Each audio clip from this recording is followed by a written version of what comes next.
U.S. nuclear facilities under greater scrutiny following the disaster in Japan. Joining us now, Congressman Michael Burgess of Texas, a member of the House Energy and Commerce Committee.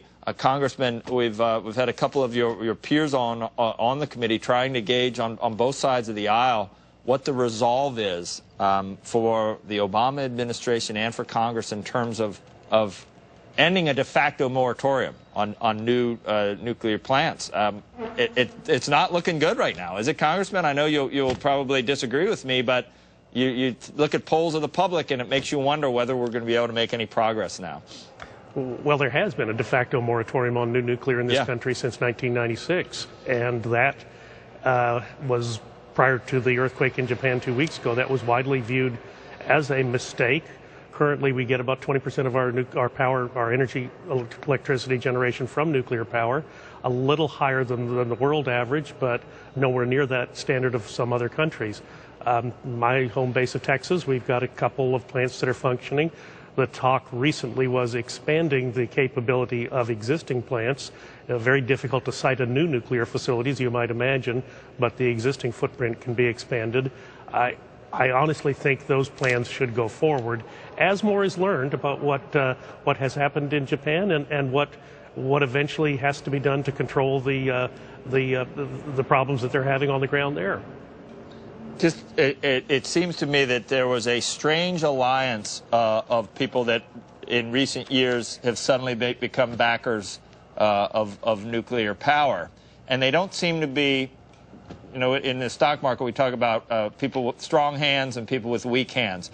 So you've got the anti-emission group that is deathly afraid of CO2 emissions, and they were put suddenly the same group as individuals that want nuclear power. They won't stay for long. You remember that before CO2 became the bogeyman, that most of the rallies, the radical environmentalists would rally against nukes and nuclear. How do you expect the Obama administration, which has to appease the left constantly, you're sure that they're going to stay solid in terms of backing this? They won't just extend the 30-year moratorium? No question about it. You're quite correct to point out that these are not true believers. These are fair weather friends, and as long as the focus was on carbon, they're willing to carbon dioxide. Carbon dioxide. I'm going to be on a correct. Yeah, I'm on a campaign to always say carbon dioxide because they love calling it carbon because it's black. It's black. That's right. But as the anti-carbon dioxide crowd was never committed to nuclear power, and that. As a consequence, you're correct to question the resolve of the Obama administration, but the reality on the ground is we've got trouble in the Middle East, energy prices going up around the country. I tell you what, I'm from a gas-producing area in North Texas. We have the Barnett Shale. Gas prices are likely to increase as a result of the difficulty in Japan because, at least for the short term, they're going to rely much more heavily on natural gas and petroleum products, coal, for generation of their electricity. So it may be some balance there for the other markets, but ultimately nuclear has to be part of our armamentarium. I'm convinced of that. Chairman Jasko, when he was on our committee, I asked him what is the correct amount, what is the correct percentage of electricity to be generated by nuclear power in this country, and he said around 20%. I said, that's the current level. Do you think it should be expanded?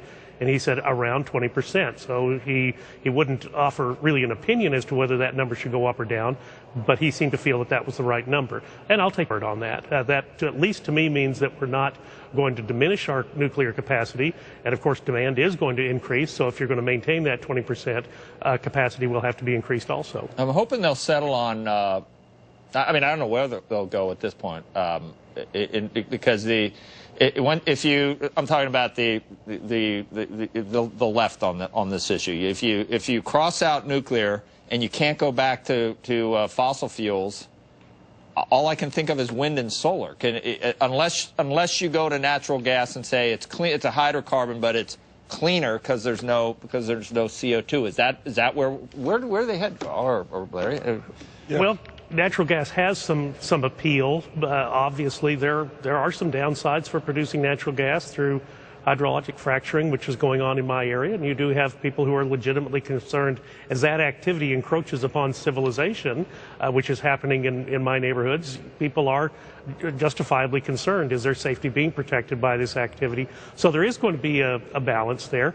Now, Texas, of course, does have a lot of hot air. We've got a lot of sunshine. So those are two energy sources where we have an abundance also. But you just cannot get the amount that you need from those sources, at least with current technology. You cannot get the amount of energy you need. And of course, the wind areas of Texas are in places where people don't live. The people live in areas where it's not windy. So there's always the challenge of getting the electricity from the wind farms to the population centers. And then that causes all kinds of problems with electric line sightings and that sort of thing. And there are problems to be dealt with at any level. Nothing is going to be easy in this exchange. But I do believe nuclear has got to remain part of our armamentarium. Obviously, we need to study what's going on in Japan.